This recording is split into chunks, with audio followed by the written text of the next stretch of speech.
ஜெய் தோஸ்த், welcome back to army info Tamil channel. நம்ம சேனலில் ஃபஸ்ட்டாக பார்க்குறீங்கன்னா நம்ம சேனலை சப்ஸ்கிரைப் பண்ணி வச்சுக்கோங்க.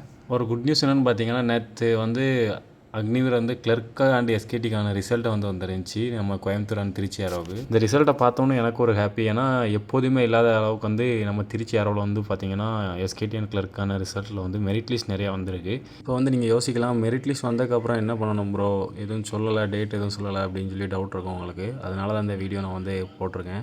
ஒரு சில பேர் யோசிப்பீங்க, ப்ரோ என்ன ப்ரோ மெரிட் லிஸ்ட் வந்துருச்சு, இதுக்கப்புறம் என்ன ப்ரோ டாக்குமெண்ட் இருக்கும் அப்படின்னு சொல்லி. அதையும் இந்த வீடியோவில் நான் கிளியர் பண்ணிடுவேன். முடிஞ்ச அளவுக்கு வீடியோ ஸ்கிப் பண்ணாமல் பாருங்கள். ஏன்னா அப்போ தான் நான் சொல்கிறது உங்களுக்கு புரியும்.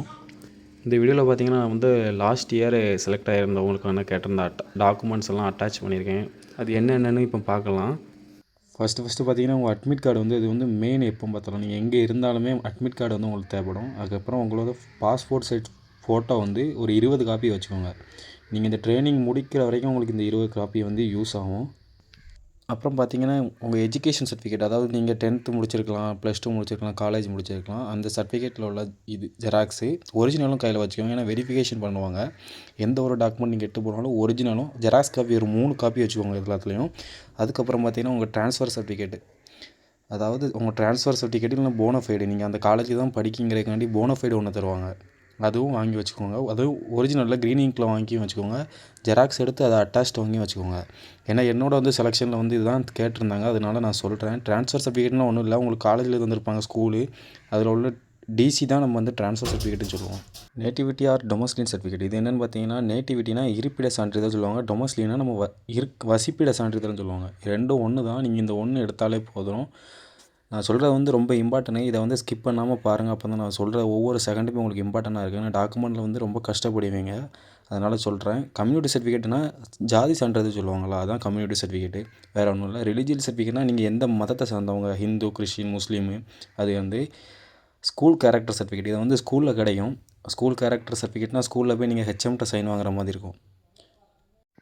அதே மாதிரி இந்த nativity certificate, community certificate, religion certificate இதெல்லாம் பார்த்தீங்கன்னா, நீங்கள் எங்கெல்லாம் விஓஓ ஆஃபீஸில் வாங்குறீங்களோ அங்கே அந்த சர்டிஃபிகேட் எல்லாமே தாசில்தார்ட்டையும் சைன் வாங்க வேண்டியிருக்கும். அப்போ உங்களோட இதில் நம்ம தமிழ்நாடு முத்திரை குத்த வேண்டியிருக்கும். அதாவது இந்த கோபுரம் சிம்பிள் இருக்கும்ல, அந்த முத்திரை குத்தி தான் வாங்கணும் நீங்கள்.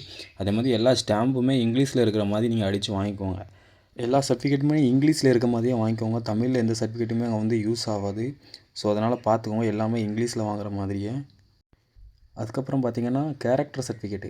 இந்த கேரக்டர் சர்டிஃபிகேட் எங்கன்னா விஓ ஆஃபீஸில் நான் சொன்னேன்ல, விஓ ஆஃபீஸில் சைன் வாங்கணும். அதுக்கப்புறம் தாசில்தார்கிட்ட கொண்டு போகணும். மறந்துடாதீங்க. இதில் கன்ஃபார்மாக அந்த முத்திரை சிம்பிள் இருக்கணும். இல்லைனா நீங்கள் மறுபடியும் ஐஆர்ஓ போயிட்டு மறுபடியும் வர வேண்டியிருக்கும். அன்மேரிட் சர்டிஃபிகேட்டுக்கும் அதுவும் அப்படி தான். இதுக்கு ப்ரொசீஜர் என்னென்னு பார்த்தீங்கன்னா, விஓ ஆஃபீஸில் நீங்கள் ஒரு லெட்ரு மாதிரி எழுத வேண்டியிருக்கும். நீங்கள் யார், உங்கள் பேர் என்ன, உங்கள் அப்பா பேர் என்ன, எந்த அட்ரஸ்லேருந்து வாரீங்க, என்ன கம்யூனிட்டி, என்ன ரிலீஜியன், இதெல்லாம் எழுதி கொடுத்து தான் இதில் நீங்கள் ஒரு மாடல் அடித்து அந்த சர்டிஃபிகேட்டில் உங்கள் நேமு, உங்கள் அப்பா பேர் எல்லாமே இருக்கும். அதில் அவங்க சைன் பண்ணி இதை தாலுகா ஆஃபீஸில் எடுத்து தாசில்தார்கிட்ட சைன் வாங்க வேண்டியிருக்கும் மேக்ஸிமம்.